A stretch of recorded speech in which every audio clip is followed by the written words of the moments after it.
Hello friends, good morning. आज के इस वीडियो में हम डिस्कस करेंगे इनकम टैक्स रिटर्न का ड्यू डेट्स, जो कि फॉर द फाइनेंशियल ईयर 1920 या जिसको असेसमेंट ईयर 2021 भी बोलते हैं। कुछ लोगों के मेरे पास फ़ोन आए कि सर जो ड्यू डेट्स हैं वो 31 दिसंबर किसके लिए हैं, 31 जनवरी किसके लिए हैं, क्योंकि लोगों में कन्फ्यूजन है कि 31 दिसंबर में कौन फॉल कर रहा है और 31 जनवरी 2021 में इसका ड्यू डेट फॉल कर रहा है। तो इस वीडियो में हम इसी टॉपिक को डिस्कस करेंगे।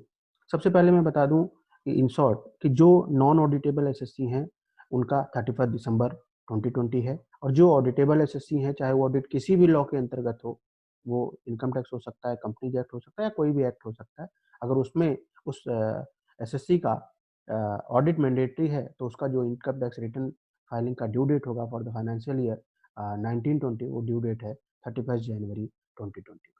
अब बात करते हैं एक एक एसएससी की।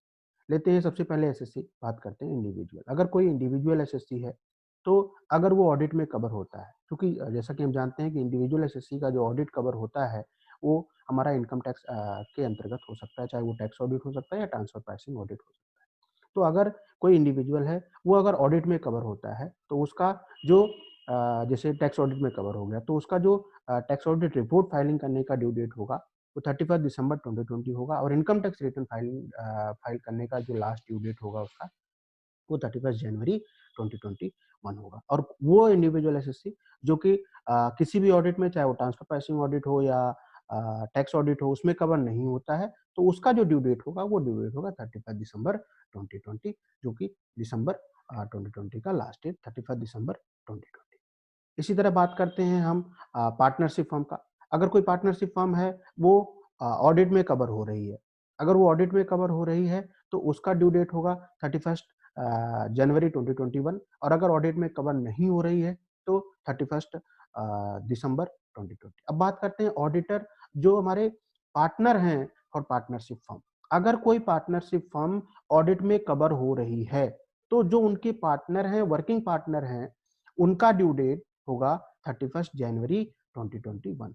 और कोई पार्टनरशिप फर्म अगर ऑडिट में कवर नहीं हो रही है तो जो उनके वर्किंग पार्टनर हैं उनका ड्यू डेट, कि प्रोवाइडेड वो टैक्स ऑडिट में ना आ रहे हों, तो उनका ड्यू डेट होगा 31 दिसंबर 2020।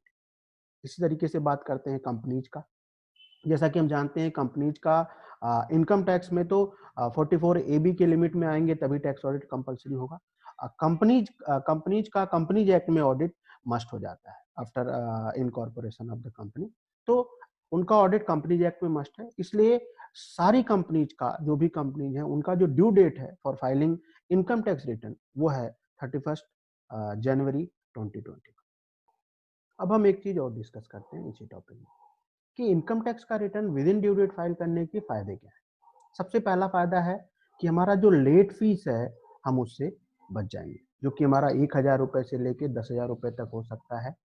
कुछ केसेस में 1,000 हो सकते हैं, कुछ केसेस में 5,000 हो सकता है, और कुछ केसेस में 10,000 हो सकते हैं। तो हमारा जो लेट फीस लगेगा आफ्टर द ड्यू डेट, हम उससे बच सकते हैं।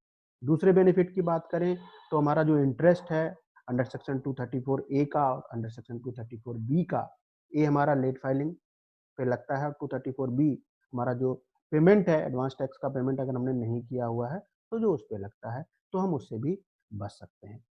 थर्ड बेनिफिट की बात करें, अगर हमारा लॉस का रिटर्न है इस ड्यूरिंग द फाइनेंशियल 1920, यानी हमारा बिजनेस लॉस है, कैपिटल गेन में लॉस है, तो इन लॉस को अगर हमें कैरी फॉरवर्ड करना है for the next financial year, तो हमें अपना return within due date file करना पड़ेगा। वो ड्यू डेट हमारा 31 दिसंबर हो सकता है, वो ड्यू डेट हमारा 31 जनवरी हो सकता है। तो ये भी एक बेनिफिट है हमारा ITR within due date file करने का। इसके अलावा हम अगर बात करें, अगर हमने अपने रिटर्न में कुछ पर्टिकुलर्स गलत दिखा दिए हैं और कुछ पर्टिकुलर्स हम भूल गए हैं दिखाना, और हमें लगता है कि यार बाद में हमें याद आता है कि यार ये चीज हमने गलत कर दिया है, तो उस चीज को रिटर्न में आप रिवाइज करना चाह रहे हैं, तो रिवाइज करने के लिए भी हमें सबसे पहले इंश्योर करना पड़ेगा कि हमारा return within due date तक हमारा रिटर्न फाइल हो। तो ये भी एक बहुत बड़ा बेनिफिट है। तो कभी कभी क्या होता है, हम अपने आईटीआर में कुछ चीज दिखाना भूल जाते हैं, बाद में याद आता है यार ये चीज तो हमारा दिखाना रह गया, या कुछ हम एक्स्ट्रा दिखा दिए, या कुछ भी अगर रह गया हमारे आईटीआर में, तो अगर हमने विद इन ड्यू डेट अपना रिटर्न फाइल किया रहा होगा तो हम उसको बाद में रिवाइज कर सकते हैं।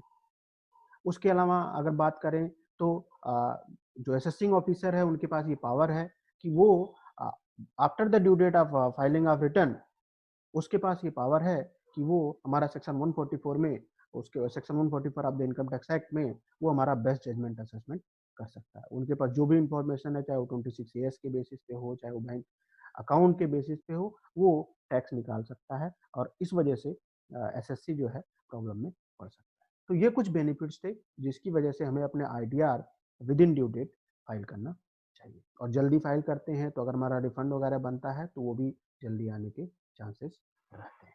तो आज के वीडियो में इतना ही। Thank you for watching this video.